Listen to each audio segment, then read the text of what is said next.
Vamos falar de saúde agora? A grande verdade. Saúde.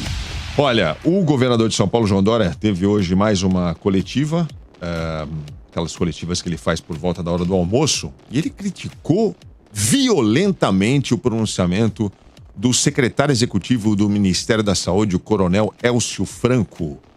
O digníssimo Elcio Franco pôs a culpa no Instituto Butantan pelo atraso na entrega das vacinas. A culpa é do Butantan, gente, segundo o Ministério da Saúde. O Dória explicou que o Butantan já entregou 9.800.000 doses de vacinas para todo o Brasil. 9 em cada 10 brasileiros que é vacinado hoje é vacinado com a vacina do Butantan. E aí na live de ontem, o Bolsonaro gastou um tempão para explicar uma história. Ele contou a história da mãe dele de 93 anos que foi vacinada lá na cidade dela, Eldorado, no interior de São Paulo. Aí ela foi lá receber a vacina, ela tem 93 anos, e aí o enfermeiro que aplicou a vacina teria escrito assim na carteirinha de vacinação da mãe do Bolsonaro, AstraZeneca.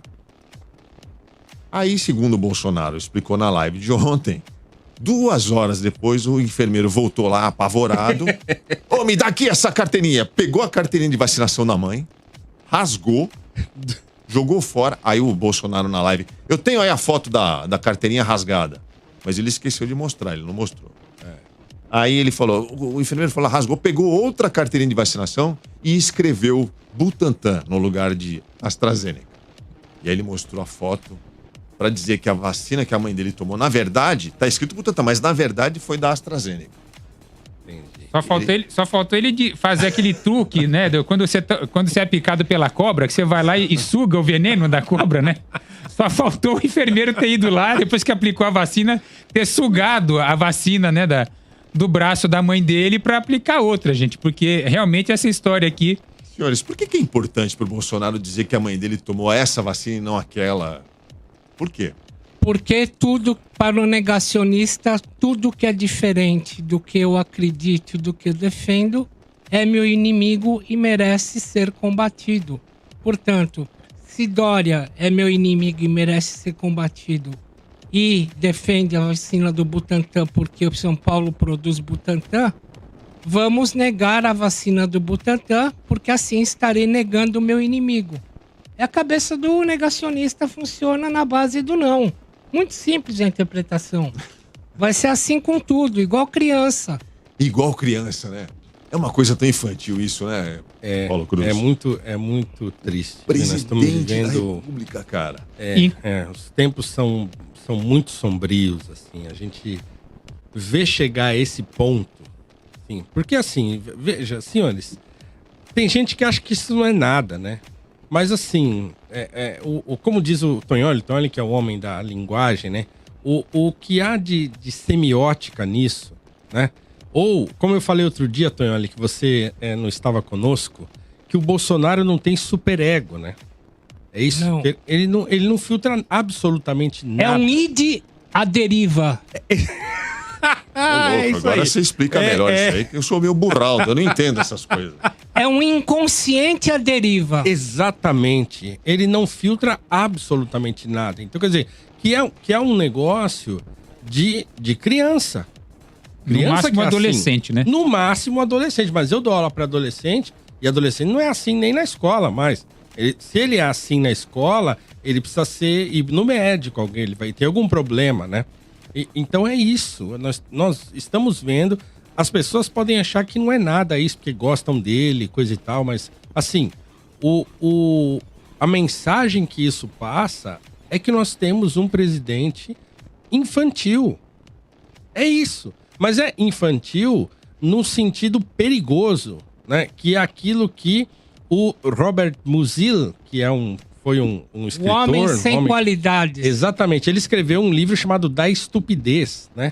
Então ele fala que tem uma primeira estupidez que é aquela inofensiva, assim, aquela da ingenuidade. Mas há uma estupidez que ele chama de estupidez pretensiosa. E o Bolsonaro, ele tem esse tipo de estupidez. Ele é um estúpido que acha que está fazendo certo. E aí ele empreende todos os esforços que ele tem para fazer aquilo que ele acha certo e que é um negócio perigoso. Então, assim, e o pior é que nós estamos vendo uma grande quantidade de pessoas que simplesmente está inebriada com esse negócio. Né? Está se deixando infantilizar por um presidente infantilizado ou infantil. Cuja estupidez criminosa pode levar o país a uma situação muito pior do que a gente está vivendo. As pessoas falam... Porque é o seguinte, gente, assim, desculpa me estender, mas essa semana, por exemplo, eu escrevi um artigo em que eu evoquei, né, a lei de Godwin, né? Quer dizer, você usar o nazismo para fazer fazer um paralelo. Isso é sempre perigoso, porque se as pessoas falam, mas não tem nada a ver, porque o nazismo é o extremo do extremo, né, de um sujeito psicótico, coisa e tal, não sei o quê. Mas o que eu falo no artigo é que o nazismo não começa assim. Falei isso aqui também na terça-feira, né? Não começa já, né, mandando os judeus para o campo de concentração e para as câmaras de gás.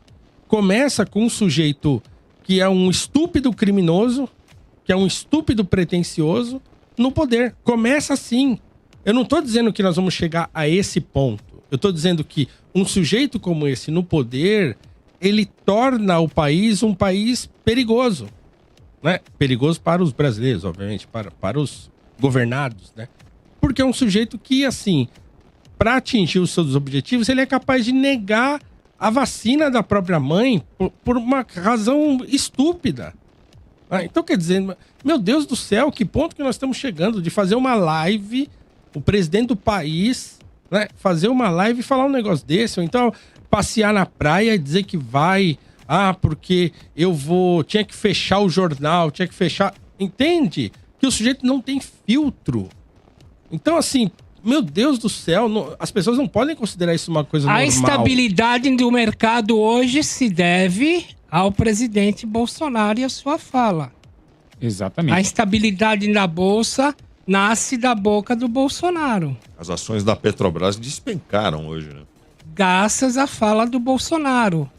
Então esse cidadão, ele não tem ideia do cargo que ocupa. Eu acho que na cabeça dele ele não passa ainda a ideia do peso que é a palavra do presidente da República. Exatamente. Ele continua pensando como cidadão de boteco que fala o que lhe dá na veneta. Hoje, por exemplo, ele esteve perto de Campina Grande e o que é que ele fez? Mais uma vez, provoca aglomeração, não usa máscara.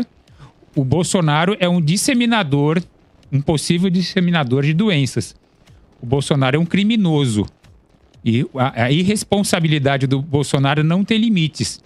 Ele podia, ao menos, se comportar, né? Ele podia, como o Sarney disse, dar valor à liturgia do cargo.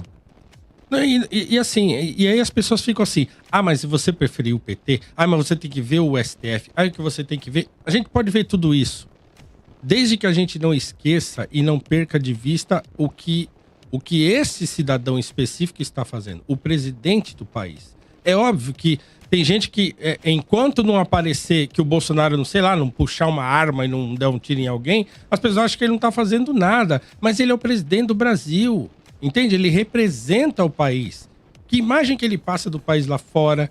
Que imagem que ele passa de ordem, de civilidade, de equilíbrio para os seus governados? Se o país não ele faz uma live com a canequinha do programa da rádio que mais puxa o saco dele. Ele tá canequinha ali debaixo do microfone. Haja paciência. Não é a energia 97, né? Tem a canequinha da grande verdade, será? Não, podemos fazer, vamos providenciar nós. Vamos mandar de presente pra ele, pra ver o que ele faz. Vai jogar fora. Vai quebrar na hora. Vamos ficar famosos ali, vai ser uma né? honra se ele quebrar. Vai ser uma coisa bacana, né? Pensou ele fazendo uma live? Ganhei hoje essa canequinha. Pá. Olha, enfim... Assina embaixo de tudo que vocês falaram. Aliás, excelente pensata. Mais uma excelente pensata que vocês protagonizam. Nós não aqui aceitaríamos qualquer pessoa fazendo isso. Se o meu pai se comportasse desse modo, eu repreenderia o meu pai. Né? Se o professor da sua escola, você que é jovem, se comportasse dessa maneira, você ia reclamar dele na diretoria. É isso. Quanto mais de um presidente da República. Entende? Mas é isso que é mais grave. Que tem uma quantidade muito grande de pessoas agora provavelmente no chat da Energia lá, falando, vocês que são esquerdistas, vocês que não sei o quê, vocês que não sei o que lá. Então a pessoa tá completamente fora daquilo que é real. Então, quer dizer, aquele cara que... Bom, não é o caso dessas pessoas que devem estar, né, os prováveis haters e tal, porque essas pessoas não têm nenhum tipo de freio moral para estabelecer um julgamento. Mas imagina uma pessoa que lá, há 2 anos atrás, estava escrevendo textos sobre Edmund Burke, estava falando sobre conservadorismo, falando sobre prudência, e de repente hoje ele está defendendo o Bolsonaro. E defendendo o Bolsonaro como a última fronteira antes da barbárie. Como se não fosse o próprio Bolsonaro o agente da barbárie. Nós não aceitaríamos o Lula fazendo isso, a Dilma Rousseff fazendo isso, né? Do jeito que as pessoas não aceitam o Dória fazendo muito menos. Exatamente. Fazendo política também, fazendo politicagem também, no sentido né, ruim do termo. Mas do ponto de vista moral, né, do que a gente está vendo... O Dória faz muito menos. E as pessoas acham que o Dória é a besta do apocalipse. E o Bolsonaro é o santo colocado lá por Deus. Como eu ouvi um pastor dizer isso pra mim num programa de rádio que eu participei o ano passado. Bolsonaro é o enviado de Deus. Eu falei, só se for pra trazer o flagelo. Se for, beleza, eu acredito. Se for o enviado, aquele que Deus enviou pra trazer o flagelo... A praga do Egito. A praga. Ah, beleza. Aí eu acredito. Agora, se você tá achando que ele é um enviado de Deus pra consertar o país, meu amigo, você tá, entendeu? Você tá maluco. E outra coisa, quando ele acusa o Dória, né, pelo atraso de entrega das vacinas, muito pelo contrário, né? Porque lógico que o Dória gostaria de ter todas as doses disponíveis e enfiar na cara do Bolsonaro e falar que, aqui sou incompetente. Aquilo que você não conseguiu, eu consegui através do meu trabalho. Então não adianta ele vir com o pau. Nesse ponto, assim, o João Dória tá fazendo um trabalho maravilhoso e perfeito, que é o que se espera de um governante. Indo atrás da solução e não arranjando o problema. O Bolsonaro só está arranjando o problema e não está apresentando solução nenhuma. Seu Pazuello é o cara que está lá para enrolar, é o cara que teve as oportunidades de ter uma maior dose, uma maior quantidade de doses nas mãos e não fechou negócios, né? O básico que ele tinha que fazer. Então, nesse ponto, não dá para comparar uma coisa com a outra. O Dória está 10 milhões de anos-luz na frente de Bolsonaro e de Pazuello. Olha, eu vou mudar o assunto aqui, porque eu tô meio... Você tá nervoso? Atordoado. Não, é assim, a gente tem um programa aqui... Explique-se. Que preza pelo senso de civilidade, pelo bom senso. Assim, a gente recebe todos os dias, a gente leva na brincadeira xingamentos como... esquerdista, querem classificar a gente como esquerdista. Barbudinho ontem da USP. foi direitista. Agora tem um negócio que não dá pra admitir, é racismo. Eu queria pedir para as pessoas que estão acompanhando a gente no nosso chat aqui, no YouTube, que por favor me ajudem a produção do programa a localizar os perfis que estão fazendo comentários racistas neste momento na nossa live. Quem puder nos ajudar a localizar esses perfis, porque eu vou denunciar, vou colocar isso na página do programa. Eu acho um absurdo, em 2021, ler esse tipo de comentário que essas pessoas estão fazendo aqui. Comentário racista, a gente não precisa disso aqui. Não precisamos da audiência desse tipo de pessoa, desse tipo de ouvinte. Vocês podem nos fazer o favor de não ouvir mais o nosso programa. Não participem mais, sumam. A gente não quer essa audiência. Racista não tem lugar aqui. Então, por favor, quem gosta do programa, quem está acompanhando aqui no YouTube... Se puder localizar, eu não tenho como fazer isso agora, se puder localizar aqui, pelos nomes aqui, os perfis, a gente vai denunciar os vários comentários racistas que estão aparecendo, obviamente em função da excelente explanação que fez aqui o nosso colega Paulo Cruz. Lamentável ler esse tipo de coisa aqui. A grande verdade.